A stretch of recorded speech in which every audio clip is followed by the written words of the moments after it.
Hello, I'm Gregg Jarrett in New York. The George Zimmerman defense team further presenting their case by calling on Zimmerman's friends to offer testimony on whose voice is screaming on the 911 call. Do you have an opinion as to whose voice that is in the background? Yes, I do.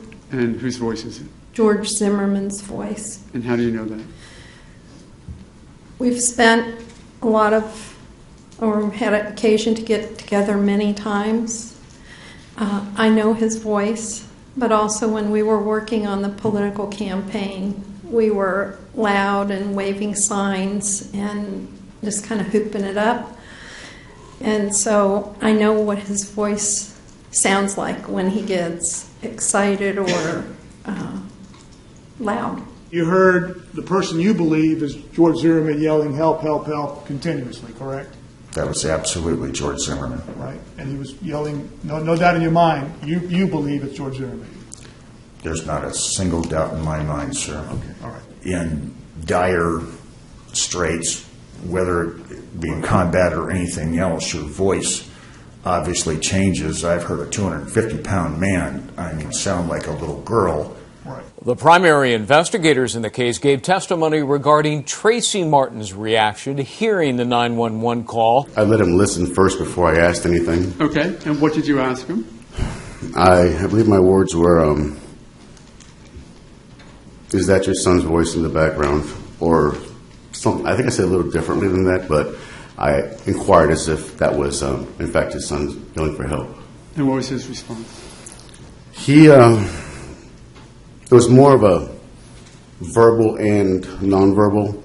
He looked away and under his breath, as I interpreted, said no. This was later refuted by Tracy Martin himself, who also took the witness stand. I didn't tell him, no, that wasn't Trayvon. I think the chairs had wheels on them, and I kind of pushed away from the table and just kind of shook my head and said, I can't tell. So your words were, I can't tell. Something to that effect, but I never said, no, that wasn't my son's voice.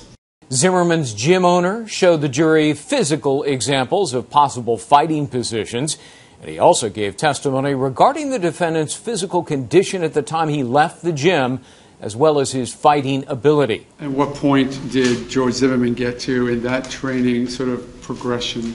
He never got off shadow boxing, hitting the heavy bag, and learning how to punch.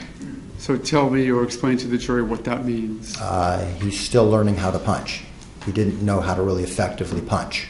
Outside the jury's presence, Judge Nelson ruling to allow the toxicology report into evidence. So I'm going to deny the motion in limine and allow the testimony.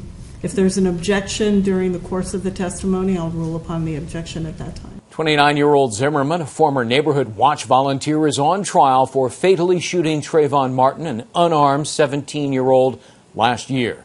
Zimmerman is pleading not guilty to second-degree murder, claiming he acted in self-defense. For gavel-to-gavel coverage of the trial, go to foxnews.com/Zimmerman. In New York, I'm Gregg Jarrett, Fox News.